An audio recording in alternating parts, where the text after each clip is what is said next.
Hello दोस्तों, चलिए शुरू करते हैं। आज हम इलेक्ट्रोमैग्नेटिक वेव्स पे 4th लेक्चर देख रहे हैं, जिसमें हम क्वेश्चंस करने वाले हैं भाई। तो सवाल कर लेते हैं। कुछ छोटे-छोटे से सवाल आपके जेईई मेंस एग्जाम में या फिर नीट में आ रखे हैं। एडवांस में तो लगता है कि सवाल इससे नहीं आता है बच्चों। तो कुछ-कुछ सवाल जो आ रखे हैं वो हम कर लेते हैं, और आसान से सवाल है यार, थ्योरेटिकल ज़्यादा हैं। तो वो आप कर सकते हैं बिल्कुल ईज़ी तरीक़ा से। अगर एक सवाल आपके एग्ज़ाम में आ जाए तो भाई कर लेना चाहिए, आसान सवाल होता है। तो चलिए ये सवाल, और सवाल बच्चों खुद से करना है पहले भाई, क्योंकि एग्ज़ाम आपको देना है। मैं कितने बार बोलता हूँ, एग्ज़ाम भाई आप ही को देना है, ठीक है। अगर आपने इस फील्ड में आया है कि भाई मुझे जेई का एग्ज़ाम देना है, हमें नीट का एग्ज़ाम देना है, तो भाई सवाल तो खुद करना ही पड़ेगा। मैं तो बता सकता हूँ, मैं तो हेल्प कर सकता हूँ, लेकिन करना बच्चों खुद से पड़ेगा। इसका मतलब आपको पॉज करना है, फिर सोल्व करना है, फिर देखना है। अभी तक कुछ बच्चे पॉज भी नहीं किए होंगे, भाई क्या कर रहे हो? सुनाई दे रही है मैं क्या कर रहा हूँ? पॉज करना है, सॉल्व करना है, उसके बाद देखना है। सर आपको कैसा पता मैंने पॉज नहीं किया था? अरे पता चल जाता है मुझे, वो मैं देखता रहता हूँ, आप सब दिख रहे हो मुझे। ठीक है। तो ठीक है बच्चों, ये मैं बताने वाला हूँ कि भाई पहली सवाल जो हम देख लेते हैं, छोटे छोटे से सवाल है, आप देख कर भी आंसर बता सकते हैं, ऐसा कोई ज़रूरत नहीं है कि सोल्व करने वाला है, कि न्यूमेरिकल है, ऐसा कुछ नहीं है। तो न्यूमेरिकल आएगा तो आप करिएगा सोल्व, लेकिन ये तो थ्योरेटिकल है। सवाल देख लेते हैं।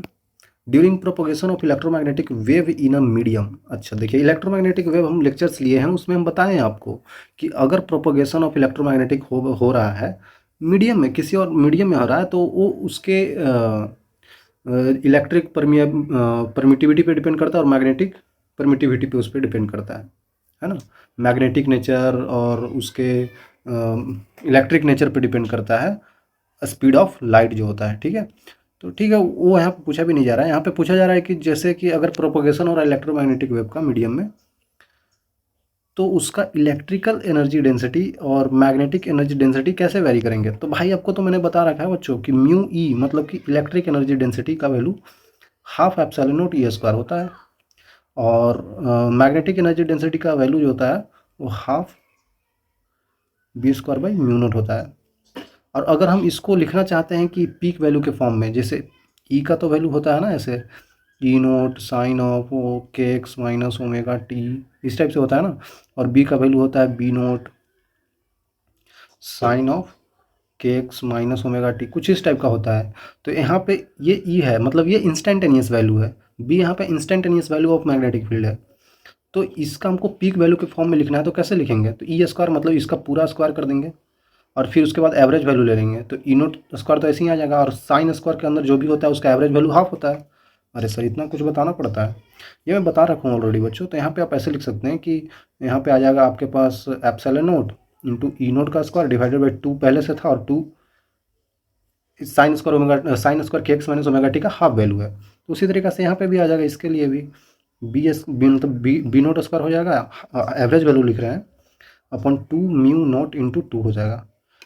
तो जो भी हो जाएगा, इसके बाद फिर आरएमएस वैल्यू भी लिख सकते हैं। मुझे तो बस बताना है दोनों इक्वल है या नहीं, मतलब डबल है कैसा है।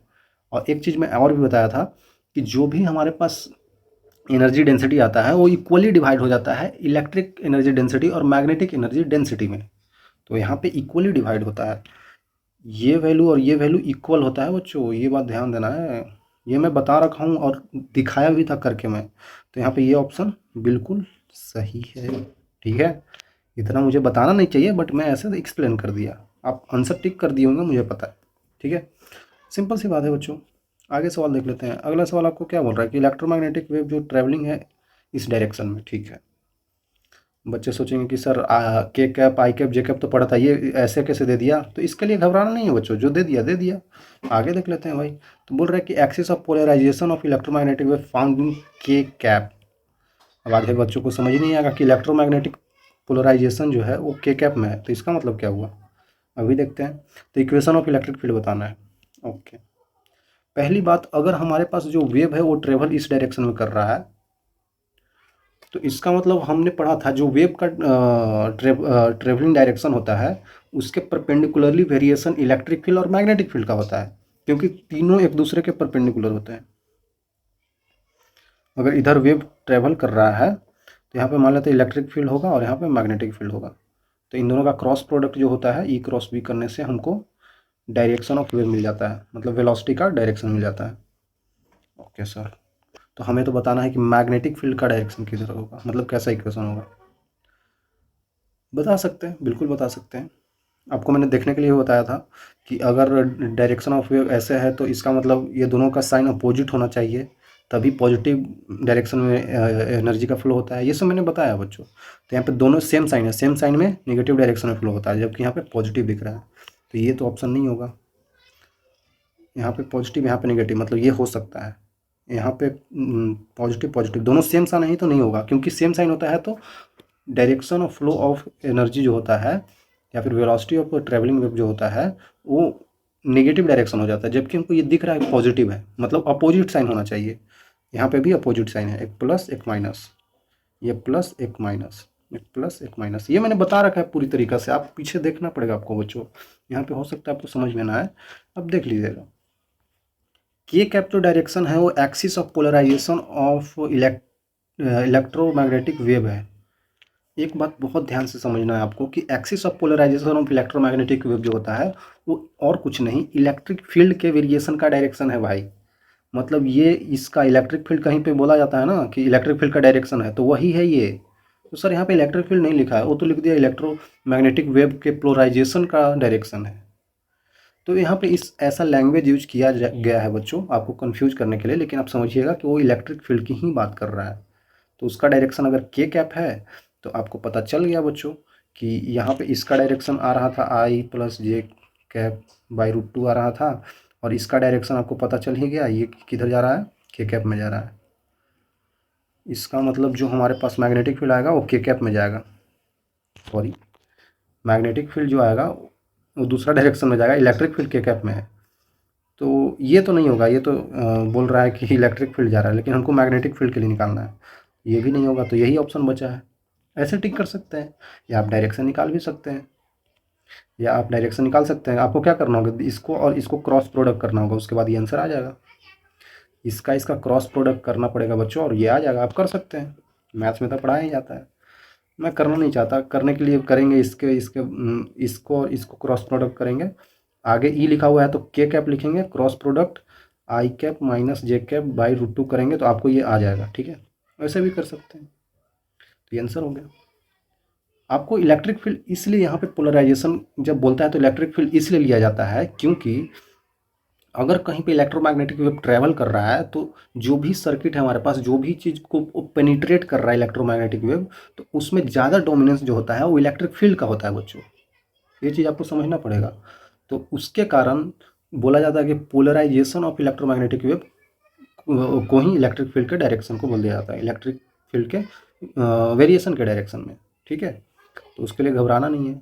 और ऐसे भी समझिए ना, कहीं पे कोई सर्किट देकर दिया गया है, कहीं पे कोई चीज़ दिया गया है, तो उसमें अगर इलेक्ट्रॉन्स का वाइब्रेशन कराना है, उसमें अगर चार्जेस का वाइब्रेशन कराना है, तो वो तो इलेक्ट्रिक फील्ड ही करा पाएगा। शुरुआत तो वही करा पाएगा ना भाई, बाद में मैग्नेटिक फील्ड लगेगा तो वो मूव करा देगा, वो वेरिएशन करा देगा, लेकिन शुरुआत करने के लिए इलेक्ट्रिक फील्ड चाहिए होता है। क्योंकि चार्ज अगर रुके हुए हैं तो उस पर जो लगने वाला फोर्स होता है F equal to Q V, तो वो इलेक्ट्रिक फील्ड ही डोमिनेट करता है। और मैग्नेटिक फील्ड में फोर्स का वैल्यू क्या होता है, एफ बराबर Q into V cross B, तो उसमें वेलोसिटी चाहिए होता है। शुरुआत में थोड़ी वेलोसिटी है उनके पास, वो तो इलेक्ट्रोमैग्नेटिक वेव आकर उनको वेरिएशन कराएगा, तो उसमें इलेक्ट्रिक फील्ड का बहुत डोमिनेंस होता है। और आपने तो फार्मूला भी पढ़ रखा होगा बच्चों, क्या बोलते हैं फार्मूला में कि जैसे हम पॉइंटिंग वेक्टर नहीं पढ़े थे कि ई क्रॉस बी करते हैं, ई क्रॉस बी कर सकते हैं तो हमें वेलोसिटी का डायरेक्शन मिल जाता है। और अगर रेशियो लेना हो, ई का वैल्यू क्या होता है, बी नोट, मतलब e naught equal to b naught into c. तो यहाँ पे भी दे सकते हैं, ई नोट का वैल्यू बड़ा है, मतलब इसको गुना करेंगे तो बड़ा ही वैल्यू आएगा ना, तो ई नोट से भी बड़ा होता है। बहुत सारी चीज़ें बता दिया, लेकिन इतनी ज़रूरत नहीं है, आगे चल देते हैं। यहाँ पे बोला जा रहा है, यहाँ पे बोला जा रहा है कि plane of electromagnetic wave frequency 50 megahertz है, travels in a free space along the positive x direction at a particular point of inner space। अच्छा अच्छा, इतना इलेक्ट्रिक फील्ड का भी वैल्यू दे रखा है जो जे कैप में जा रहा है, ये बात ध्यान देना पड़ेगा। Corresponding to the magnetic field, okay, हमको बताना है कि मैग्नेटिक फील्ड का डायरेक्शन क्या होगा। भाई अगर इलेक्ट्रिक फील्ड जे कैप में है तो हमने अभी तो बताया E vector cross B vector का वैल्यू जो डायरेक्शन ऑफ वेव देता है, तो ये आपको दे दिया जे कैप में है। और इसके बाद इसका क्या होगा, जो कि वेलोसिटी ऑफ वेव कितने किधर दे रखा है, पॉजिटिव में, पॉजिटिव एक्स डायरेक्शन में, मतलब पॉजिटिव आई कैप, तो ये के कैप ही होना चाहिए। अरे यार जे क्रॉस के करेंगे, जे क्रॉस के तभी तो एक आई कैप मिलेगा, तो इसका मतलब के आना चाहिए, के कैप के कैप के कैप आना चाहिए। सब दे दिया है ऑप्शन में, तो अब तो चेक ही करना पड़ेगा यार। तो ऐसे भी कर सकते हैं कि आपको पता है ये मैक्सिमम वैल्यू नहीं होगा अगर ऐसे दे रखा है तो अगर हमको मैग्नेटिक फील्ड निकालना है तो ई नॉट डिवाइडेड बाई सी करना पड़ेगा, मतलब कि 6.3 डिवाइडेड बाई 3 × 10⁻8। तो यहाँ पे आ जाएगा, यहाँ पे आ जाएगा 2.1 × 10⁻−8। 2.1 यही ऑप्शन में आंसर हो जाएगा। सिंपल है यार, खुद से कर सकते हैं बच्चों। तो यहाँ पे आपको दे रखा है बच्चों, ये तो आपको थ्योरेटिकल ही है, क्योंकि मैंने बोला था एनसीईआरटी में आप पढ़ लीजिएगा, एनसीईआरटी में सब इसके बारे में दे रखा है कि कौन सा किसके साथ मैच करेगा। ठीक है, तो वो आप लोगों को याद रहेगा तभी कर पाइएगा, ऐसे तो इसमें कोई कॉन्सेप्ट थोड़ी लगेगा, जो है सो है। एक्सरे के लिए हम लोग पढ़े थे बच्चों, याद कीजिए अगर आपको याद हो तो, कि एक्सरे को हम लोग यूज़ कर सकते हैं इंटर इलेक्ट्रॉन ट्रांजिशन में। गामा रेज का यूज कैसे किया जाता है, रेडियो एक्टिविटी में, ये तो याद होना चाहिए भाई। याद नहीं है तो बच्चों को कैप्टर पढ़ना पड़ेगा। लास्ट में एनसीईआरटी में बहुत सारी चीज़ें इसके बारे में दे रखा है। रेडियो वेव जो होता है, रेडियो वेव का जो होता है वो रैपिड एक्सेलरेशन एंड डिसलेरेशन में यूज होता है। और माइक्रोवेव का यूज कर सकते हैं हम लोग मैग्नेट फोन में। तो ये ऑप्शन मैच कर लीजिए, जो कि आपको दिख रहा होगा यही अलग कर रहा है, ये ऑप्शन हो गया। सिंपल है यार। इसमें बोला जा रहा है कि electromagnetic wave of frequency 5 gigahertz है, और यहाँ पे इस travelling medium of relative permittivity and relative permeability both are 2। ठीक है, दोनों 2 है। Velocity of this in medium, simple सी बात है, वेलोसिटी पूछ लिया है तो आपको पता होगा कि velocity equal to frequency into lambda होता है, ये तो बता रखा है मैंने। तो अगर हमको पता है कि किसी मीडियम में ट्रेवल कर रहा है, आपको रिलेटिव दे रखा है, तो रिलेटिव एप्सिलॉन आर होता है और एक म्यू आर होता है, दोनों दो दो दे दिया है। ठीक है, क्वेश्चन में बोल रहा है दो दो, तो हमको वेलोसिटी बताना है। फ्रीक्वेंसी आपको दे रखा है 5 गीगाहर्ट्ज, 5 × 10⁻9 हो जाएगा ना, गीगा का वैल्यू 9 में आता है, इंटू लेमडा। लेमडा का वैल्यू क्या हो जाएगा बच्चों बताइए। लेमडा मतलब कि लेमडा लेमडा लेमडा तो हम नहीं निकाल सकते हैं, लेकिन हम वेलोसिटी फिर भी बता सकते हैं। अगर किसी मीडियम में वेलोसिटी ऑफ वेव किसी मीडियम में चाहिए, किसी मीडियम में चाहिए, तो आप ऐसे बता सकते हैं कि 1/√ओवर म्यू मीडियम और एप्सिलॉन मीडियम। इसके बाद ऊपर सी आ जाता है, नीचे जाता है म्यू आर एप्सिलॉन आर। इसके बाद सी आ जाएगा अपॉन में, यहाँ पे 2 × 2 बाहर 2 आ जाएगा। तो इसके बाद हम लोग स्पीड ऑफ लाइट को यहाँ पे लिख सकते हैं 3 × 10⁸ डिवाइडेड बाई 2, मतलब कि 1.5 × 10⁸ आ जाएगा। तो 1.5 × 10⁸ मतलब कि हम इसको ऐसे भी लिख सकते हैं 15 × 10⁷। यहाँ पे 15 आ जाएगा answer, velocity of wave in medium. ठीक है, तो ये इस तरीके से किया जा सकता है। यहाँ पे हम लोग ऐसे कर रहे थे, ऐसे आंसर नहीं आया, क्योंकि यहाँ पे हमको वो वेवलेंथ ही नहीं दे रखा है। नीचे वाले फार्मूला से कर लेंगे, ये सब बता रखा है बच्चों मैंने आपको। चलिए आगे चलते हैं। यहाँ पे बोला जा रहा है electromagnetic wave in vacuum has electric and magnetic field E and B are always perpendicular to each other. बिल्कुल यही होता है।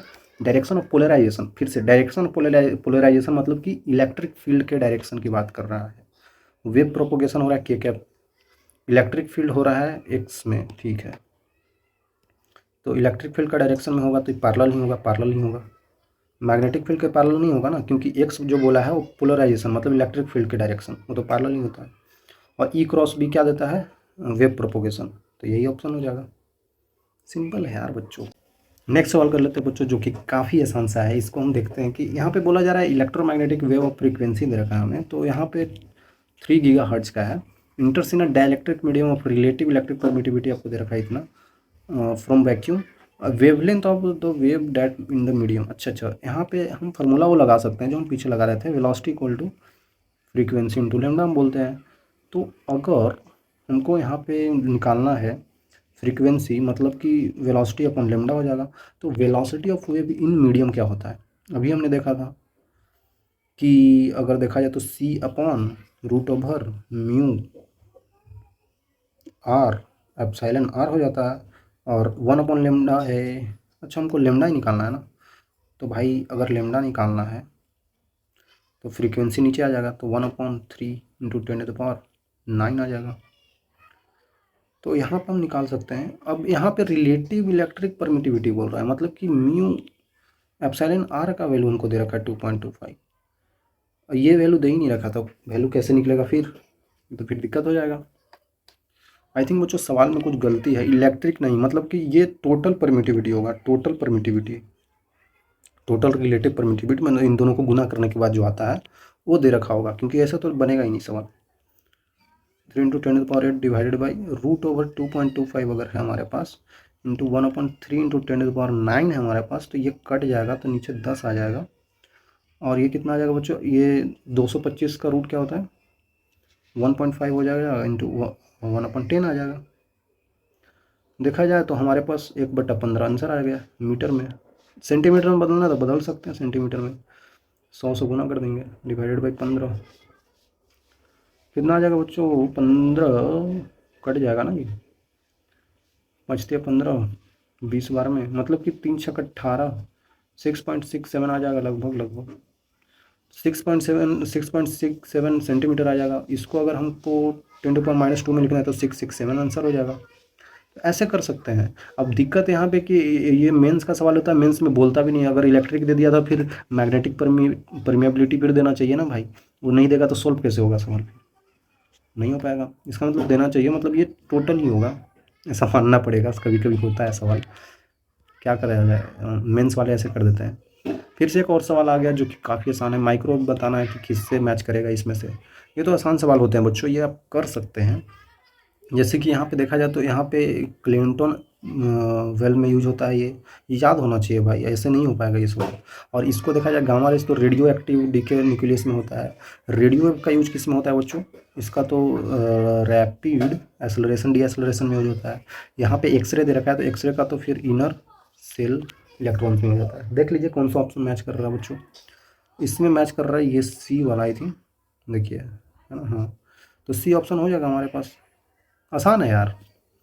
फिर से एक सवाल बोला जा रहा है यहाँ पे, electromagnetic wave of free space दिया गया है, ये वाला चीज़ corresponding magnetic induction of vector पूछ रहा है। अरे भाई, जब आपने ई दे दिया तो मैग्नेटिक फील्ड बी इसके परपेंडिकुलर ही होगा, मतलब कि बी नॉट कॉस में ही होता है जो होता है, लेकिन फेज डिफरेंस इनमें नहीं होना चाहिए, मतलब कि ओमेगा टी माइनस के जेड ही होगा।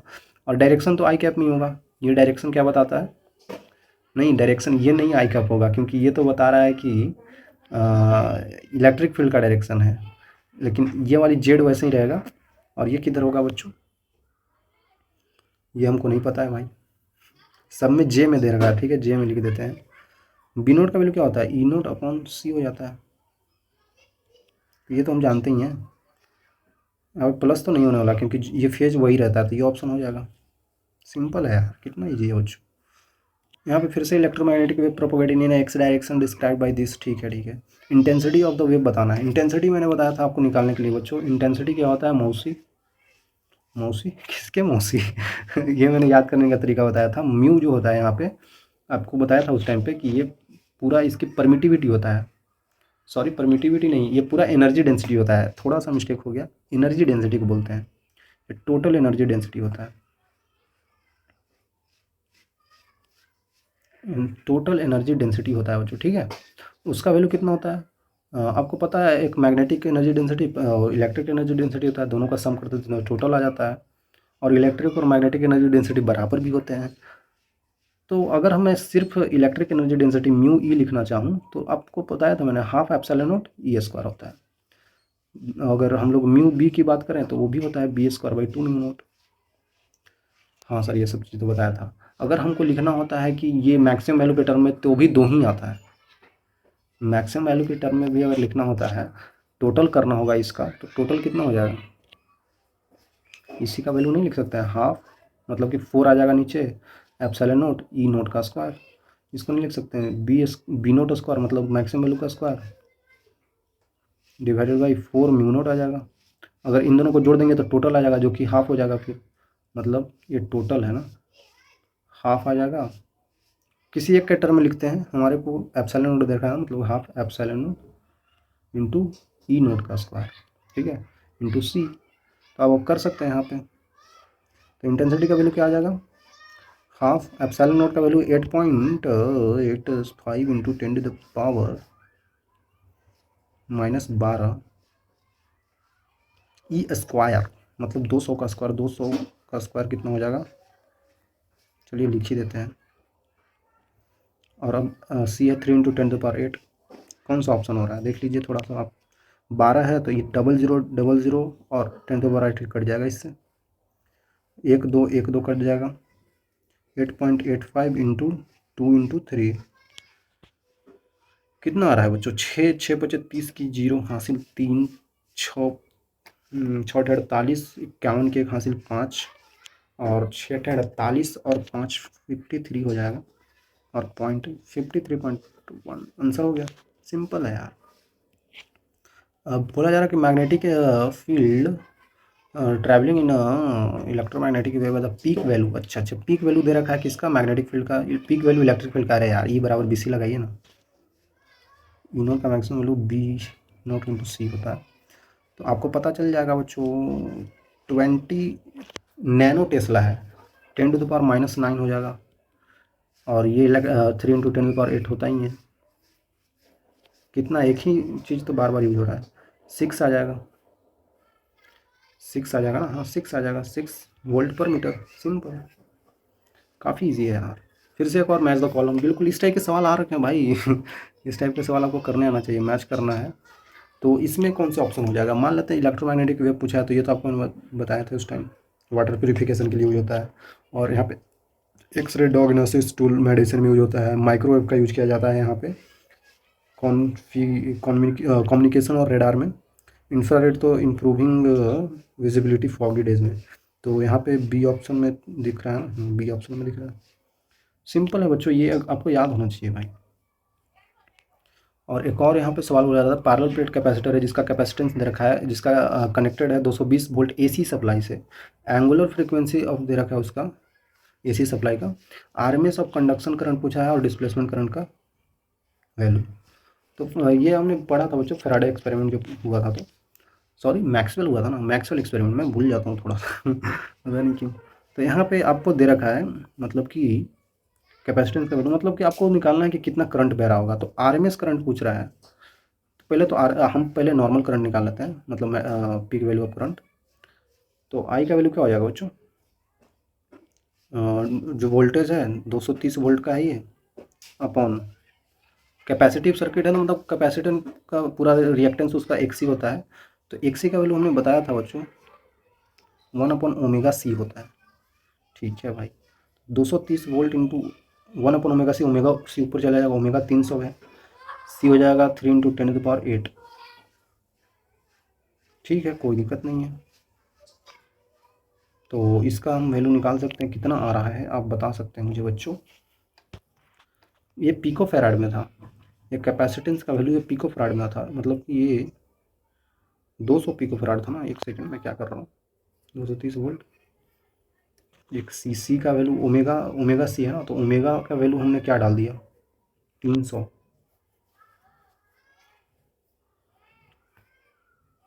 ओके, और सी का वैल्यू, सी मैंने स्पीड ऑफ लाइट डाल दिया, क्या मैं कर रहा हूँ यार सी मैंने स्पीड ऑफ लाइट डाल दिया, दिमाग नहीं चल रहा है।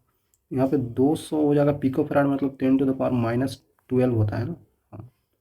तो ये कितना हो जाएगा, 4 5 5 काट देगा, तो यहाँ पे 23 × 6 हो जाएगा, गुने में यहाँ पे आ जाएगा 10⁻, अगर यहाँ पे देखा जाए 5 जीरो काट दिया जाए तो 10⁻⁻7 आ जाएगा, 18 के 88 लेख, और यहाँ पे 6×2 = 12 13, 13.8 अगर कर दूं, और ये माइक्रो एम्पियर में आ जाएगा 13.8। आपको पता था कि कंडक्शन करंट जो होता है वही डिस्प्लेसमेंट करंट के बराबर हो जाता है, मैक्सवेल में तो यही पढ़ा था ना मैंने, हमने यही पढ़ा था बच्चों। तो जो वैल्यू इसका आया वही वैल्यू होना चाहिए डिस्प्लेसमेंट का भी। लेकिन बात यहाँ पे कि आरएमएस वैल्यू पूछा था, तो आरएमएस वैल्यू के लिए हम लोग पीक वैल्यू अपन √2 करते हैं, तो इसका √2 करेंगे वैल्यू तो बच्चों और छोटा हो जाएगा ना, तो इससे छोटा ऑप्शन में कोई दे ही नहीं रखा है, मतलब इससे छोटा फिर 1 भी नहीं हो सकता ना, क्योंकि हम लोग √2 से डिवाइड कर रहे हैं, तो इतना छोटा भी नहीं, लगभग वो 8 के आसपास होना चाहिए, जो कि ऑप्शन में ही नहीं दे रखा है, ना ये दे रखा है, ना ये दे रखा है, ना ये दे रखा है, तो यही होगा।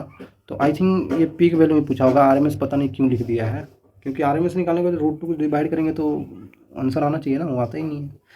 तो ये आंसर हम टिक कर देंगे।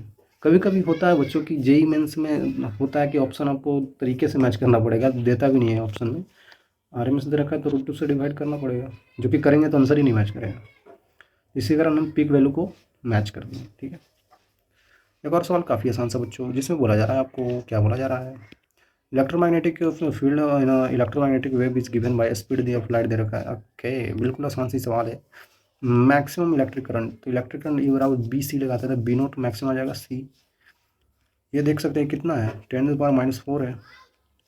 सी कितना होता है, 3 × 10⁻8 होता है, ये 3 × 10⁻4 आ जाएगा, जो कि ऑप्शन ही है। कितना ईजी 2019 में आ रखा था, बिल्कुल ईजी सा है। फिर से एक और सवाल देख लेते हैं। इलेक्ट्रोमैग्नेटिक वेव है जिसका फ्रीक्वेंसी दे रखा है 3 मेगाहर्ट्ज़ का, वैक्यूम से डायरेक्ट्रिक में जाता है, ठीक है। परमिटिविटी आपको दे रखा है इतना। इस बार जो परमिटिविटी दे रखा है बच्चों, ये पूरा आई थिंक मीडियम का होगा, ठीक है, ठीक है, ठीक है। तो वेवलेंथ कैसे और फ्रीक्वेंसी कैसे चेंज होगा, एक बात मैंने बताया था, जो इलेक्ट्रोमैग्नेटिक वेव का फ्रीक्वेंसी है वो तो ऊपर से डिसाइड होता है, जो चार्जेस का वाइब्रेशन होता है वो तो चेंज होता ही नहीं है। इसका फ्रीक्वेंसी ये कभी चेंज नहीं होगा, कांस्टेंट रहता है। तो ये तो कांस्टेंट ही रहेगा ना भाई, तो कांस्टेंट रहेगा तो फ्रीक्वेंसी रिमेन कांस्टेंट, बिल्कुल सही है। नहीं, फ्रीक्वेंसी इसमें चेंज दिखा रहा है, फ्रीक्वेंसी चेंज नहीं होगा बच्चों, रिमेन्स अनचेंज्ड रहेगा। लेकिन बताया जा रहा है कि इसका वेवलेंथ कैसे फ़र्क पड़ेगा, क्योंकि अब वैक्यूम से डाइलेक्ट्रिक में जा रहा है, मतलब यहाँ पे स्पीड ऑफ लाइट ज़्यादा होगा और यहाँ पे स्पीड ऑफ लाइट कम हो गया होगा। और वेलोसिटी मतलब स्पीड ऑफ लाइट क्या होता है, फ्रीक्वेंसी इंटू लेमडा। तो अगर यहाँ पे ये कांस्टेंट होता है, और अगर हमारे पास, सॉरी, हम लोग अगर मीडियम की बात कर रहे हैं, अगर मीडियम की बात कर रहे हैं बच्चों, अगर मीडियम की बात करें उसमें वेलोसिटी ऑफ लाइट जो आते हैं वो आती क्या है, फ्रीक्वेंसी इंटू लेमडा। अगर फ्रीक्वेंसी नहीं बदल रहा है, वेलोसिटी ऑफ लाइट कम हो जाता है मीडियम में जाने के बाद, तो लेमडा भी कम हो जाएगा, क्योंकि ये नहीं बदल रहा है। ओके, मतलब वेलोसिटी कम हो रहा है तो वेवलेंथ भी कम होना चाहिए, तो वेवलेंथ कम होगा मतलब हाफ हो सकता है। वेवलेंथ डबल तो नहीं होगा भाई, डबल नहीं होगा। वेवलेंथ चेंज नहीं होगा, नहीं, वेवलेंथ भी चेंज होगा, तो इसका मतलब ऐसे भी करेंगे तो ऑप्शन नहीं आ रहा है। और हम निकालना भी चाहे तो निकाल सकते हैं। अगर आपको टोटल परमिटिविटी 4 दे रखा है, तो आपको बताया था मैंने, किसी भी मीडियम में जाने के बाद वेलोसिटी ऑफ लाइट जो होता है वो सी अपॉन हो जाता है √μr एप्सिलॉन आर हो जाता है, और ये टोटल दे रखा होगा तभी हम निकाल पाएंगे। तो सी अपॉन √4 हो जाएगा, तो सी अपॉन 2 आ जाएगा, मतलब जो उसका स्पीड ऑफ लाइट होगा वैक्यूम में, उसका 1/2 टाइम्स होगा। जो वेलोसिटी ऑफ लाइट जो मीडियम में आएगा वो वैक्यूम के स्पीड ऑफ लाइट से 1/2 टाइम्स आ जाएगा। तो 1/2 टाइम्स अगर ये है, मतलब ये दोनों तो डायरेक्टली प्रोपोर्शनल है ना, अगर ये 1/2 टाइम्स चेंज हो रहा है तो इसका लेमडा भी 1/2 टाइम्स ही चेंज होगा, तो हाफ ही हो जाएगा 1/2 का, मतलब तो ये आंसर हो जाएगा। काफ़ी इजी है, कर सकते हैं। एक और सवाल काफ़ी आसान सा है। मैग्नेटिक फील्ड और electromagnetic wave is given by, ये इस तरीके से दे रखा है। मैग्नेटिक फील्ड का प्लेन में प्रोपोगेशन इस तरीके से हो रहा है, बी नोट और बी वन का वैल्यू दे रखा है। आरएमएस वैल्यू पूछ रहा है force experience by the stationary charge. देखिए, अगर स्टेशनरी चार्ज को चलाना है तो पहले इलेक्ट्रिक फील्ड ही डोमिनेट करेगा। बी दे रखा है तो हमको बी नेट की जरूरत होगी, बी नेट के बाद हम लोग इलेक्ट्रिक फील्ड के बाद, मैग्नेटिक फील्ड के बाद बी इलेक्ट्रिक फील्ड निकाल लेंगे। पहले तो देख लेते हैं, अगर इस टाइप से दिया हो तो घबराना नहीं है, पहली बात। दूसरी बात, हमको क्या होता है, हमको बच्चों बताना है कि इस पर फोर्स कितना लगेगा, एफ बराबर क्यू इंटू ई।